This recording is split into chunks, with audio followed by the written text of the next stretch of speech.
이혼을 고민하시는 분들이 가성비 5년, 그 약속이 10년이라는 이야기가 있잖아요. 5년 차 이상이 되면은 재산 분할을 할 때 좀 더 재산 분할을 많이 공격적으로 주장을 하는 분들이 유리해진다. 그럼 궁금한 게 그 사이에 있을 때 어떻게 되는지가 좀 궁금해요. 궁금한 게 그러면은 뭐 예를 들어서 10년 차가 됐을 때 5대5가 된다는 거는 이혼 소송을 결심한 시점인지 아니면 판결이 내려진 시점이에요?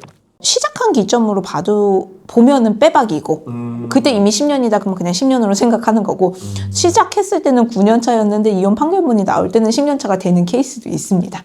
그래도 넉넉 잡아서 내가 만약에 만 10년을 채우기 싫다 그러면은 그래도 한 만 9년 차가 되기 전에는 오긴 해야 되는 거네요. 그래도 난 만 10년 차 이내에 도장 찍어야 되겠다 하면 만 8년째 오시는 게 사실은 뭔가 방어하시는 입장에서는 1년이라도 빠르면 빠를수록 그 연차가 굉장히 중요한 의미를 가집니다. 가성비 5년과 약속이 10년이라는 말은 이혼을 하고자 하는 사람들의 입장이잖아요. 그 사람들 딱 그 만으로 그 연차를 딱 채우고 오겠네요, 그러면. 이런 케이스 있었어요. 그분이 혼인 한 13년째여서 이제 자녀가 있으신 여자분의 입장이신데 네. 남편이 최근에 이제 증여를 받으신 거예요. 그래서 증여받으신 지가 어떤 건물 증여받으신 지가 한 2년 차 정도 되셨을 때 오셨어요. 그러니까 건물. 네. 그러니까 혼인 기간은 13년이지만 재산 특유 재산 증여받은 건 2년이라서 제가 그분 사연을 들어보면 너무 이혼해야 되는 케이스는 맞지만 사실 지금 이혼하면 특유 재산 빼면은 재산 분할 케이스가 없었던 케이스예요. 그래서 죄송하지만 증여받은 시기가 5년은 채우고 오시는 게 맞는 것 같다라고 말씀드려서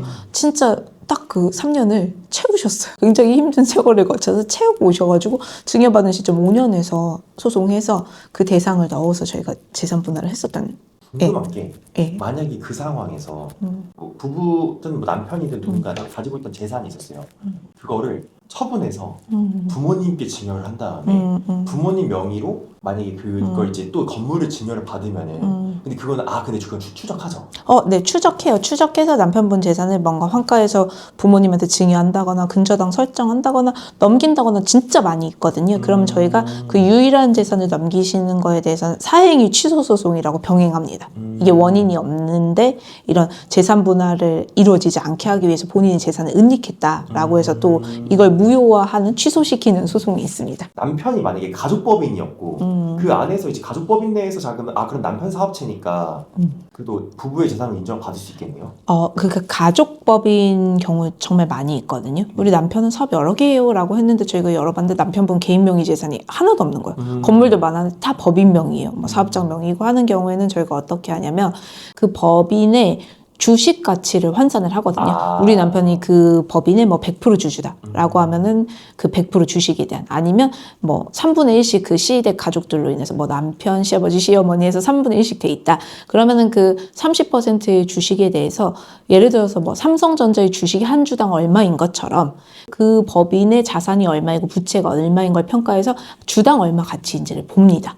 그래서 그 주식을 환산해서 뭐 법인에서 30억짜리 주식은 갖고 있지만 우리 남편 재산 없어요. 그래도 갖고 있는 주식이 40%이기 때문에 이게 총 주식 가치가 얼마이다 라고 산정을 해서 분할을 하게 됩니다. 근데 만약에 가족법인인데 부모님이랑 남편이랑 같이 법인이고 남편이 거기에서 이제 영리 활동을 하는데 그 안에 있는 그런 가치는 부모님 명의로만 주식은 네, 그러면은 안 됩니다. 그럼 못 받아와요? 네, 그럼 못 받아와요. 그분은 그냥 영리 활동을 하는 급여 소득자인 거지 정확히 따지면 주주가 아니기 때문에 그거는 못 받아오고요. 이혼 소송 전에 뭐 남편분 주식이 있는 거 40% 주식이 있었는데 그걸 시아버지께 넘겼다라고 하면 그 40% 주식은 있다는 전제에서 나눌 수 있습니다. 그래서 사실 재산분할 받으려는 입장에서 오셨을 때 이렇게 법인 관계 복잡하면 본인이 기대해서 알고 있는 남편분의 재산하고 또 열었을 때 나오는 명의로 할 수 있는 재산은 굉장히 차이가 커요.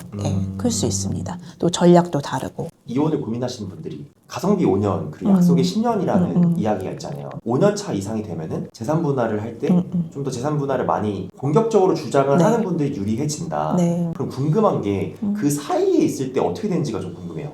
사실은 5년차 이하였을 때 이럴 때는 좀 심플하게 가져온 자산의 실질적인 비율대로 그걸 존중해서 나뉘어지는 경우가 굉장히 많고요. 5년하고 10년의 사이일 때 7년차나 8년차일 때는 각 부부가 재산 관리를 해온 어떤 방법이나 그다음에 자금 얼마나 기여했는지 여러 가지 변수들을 자녀의 유무 등 여러 가지 변수들이 있긴 하지만 재판부의 성향에 따라서는 좀 10년차에 가깝게 보는 케이스도 있을 수 있고 오히려 5년차에 가깝게 보는 케이스도 수도 있을 수 있습니다. 그러니까 그 사이는 사실 혼돈의 7, 8년이 맞는 것 같습니다. 그러면 혹시나 실제 사례 중에 그 사이에 있었는데 만약에 9년 차라고 했을 때 내가 이제 재산 분할을 방어해야 되는 입장이면은 어떻게든 9대 1을 주장해야 되고 그렇죠. 공격해야 되는 입장에서 우리는 5대 5다. 5대 5다. 우리 10년 가까이 살았으니까 5대 5야 그쵸. 라고 해야 되잖아요. 네. 그럼 이게 약간 드라마틱하게 좀 결과가 바뀐 케이스가 있을까요? 네, 있어요. 제가 진행했던 케이스에서 그분이 이제 9년차 부부고 남편분의 입장에서 부동산을 갖고 계셔서 이거를 방어하셔야 되는 입장이었는데 부동산도 또 몇 개가 있으셨어요. 상가도 있고 아파트도 있고 이런 케이스에서 상대는 역시 혼인 10년 차에 가까우니까 5대 5를 주장을 하고 있었던 상황이고요. 저도 이제 우리 의뢰인이 오셨을 때 처음 시작할 때는 상대 5대 5 주장하지만 10년 차에 가깝기 때문에 저희가 최선을 다해도 80% 90%는 안 나온다. 연차 때문에 한 60%를 현실적 목표로 두고 잘해서 뭐 성과가 좋으면 65%이 정도 나올 수도 있다라고 설명을 드린 케이스였는데 실제로 90%가 나와서 너무 기대한 성과 이상으로 잘 방어해서 마무리됐었던 케이스가 있습니다. 5대 5로 되었을 때랑 9대 1로 되었을 때 그분이 방어하게 된 재산의 대략적인 규모가 어느 정도 여쭤봐도 돼요? 부동산 시세가 한 10억 정도 됐었거든요. 아파트가. 그러니까 아파트를 5대 5로 쪼개면 5억을 줘야 되는데 아파트만 9대 1이면 1억을 줘야 되는 케이스예요. 그럼 아파트값만 4억을 아낀 거고 네, 맞습니다. 거기에 상가까지 포함하면 그래도 한 몇 억 이상 아꼈거든요. 그렇죠. 맞습니다. 와, 그러면 그분은 진짜 그 판결 한 번으로 네. 거의 한 7, 8억이 왔다 갔다 할 뻔했는데 그렇죠. 그거 내가 세이브를 한 거네요. 네. 변호사님이 그럼 생각을 하셨을 때 네. 그때 이제 5대 5가 나올 뻔했는데 9대 1이 되게 된 좀 결정적인 요인이 있을까요? 저희가 사실 그 사건을 봤을 때 너무 남편분 입장이 굉장히 연차 빼고 모든 게 너무 안쓰러운 입장이었어요. 이분이 애매했던 거는 차라리 그 A라는 그 아파트를 혼인 전부터 취득했다거나 신혼 초에 취득해서 그냥 쭉 갖고 계셨으면 한눈에 봐라 네가 자금 된 거 없지 않느냐 라고 말씀을 하실 수 있는데 이게 차곡차곡 증가를 또 해오시던 케이스였거든요.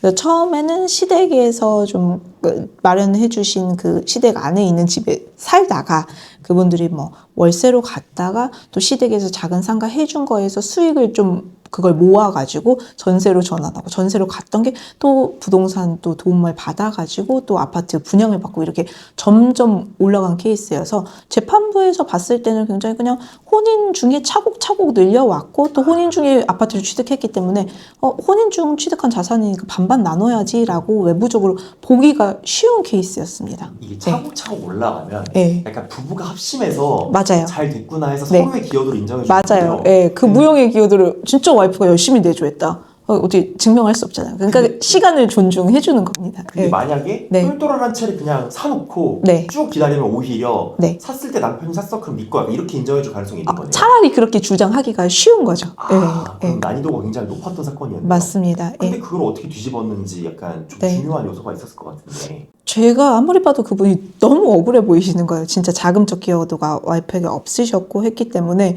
그래서 저희가 자산을 취득하는 과정에서 있었던 모든 일을 도표로 좀 한눈에 보이도록 변론을 많이 했어요. 그래서 처음에 뭐 취득하셨을 때 어떤 자금 어떻게 취득했는지 도표화했고 그게 이전했을 때 어디서 자금이 왔는지 그것도 도표화했고 그래서 하나의 도표에서 이 자산이 이동되는데 와이프가 자금적 기여가 하나도 한 게 없고 여기서 여기로 갈아탈 때의 그것 역시도 시댁에서 해줬던 부동산에서 모였던 상가의 월세가 모여서 도움이 됐다는 거를 두 개의 타임라인 하나랑 자산 증식의 하나의 타임라인을 두고 굉장히 고심해가지고 도표를 만들었었던 기억이 납니다.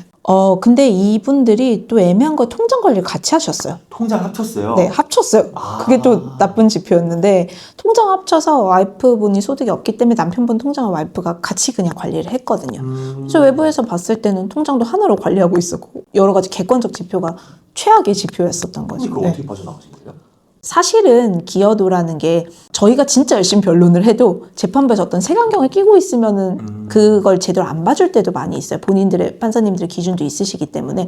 근데 저희가 이제 많이 들어가는 부서에서는 판사님별로 어떤 걸 중요하게 보시는지 어느 정도 또 중요하게 보시는 법적 쟁점이 드러나는 경우도 많이 있거든요.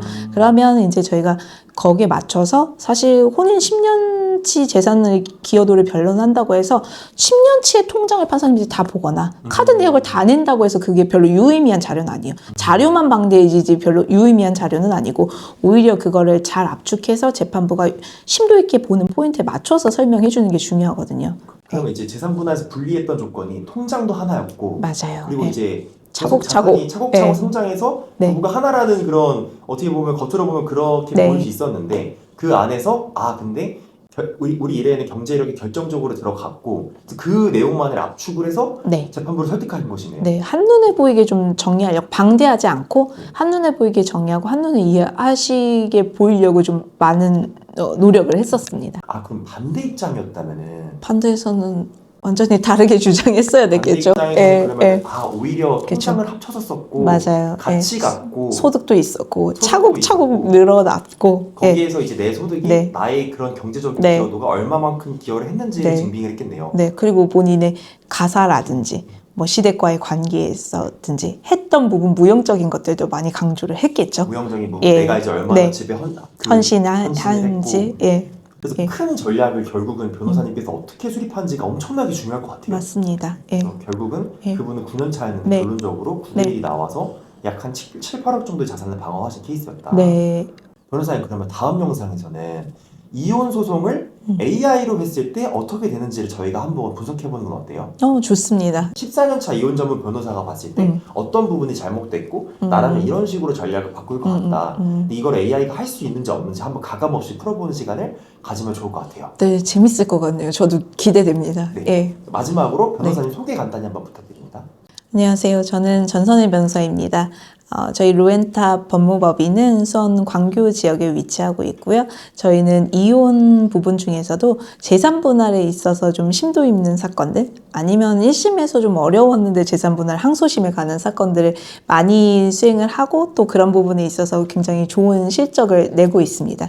그래서 이런 부분들의 의문이 있거나 질의가 있으신 분들은 연결되는 링크를 통해서 질문을 주시면 좋을 것 같습니다. 변호사님 오늘 내용 감사했고요. 다음 네. 영상에서 또 뵙겠습니다. 감사합니다. 네, 감사합니다.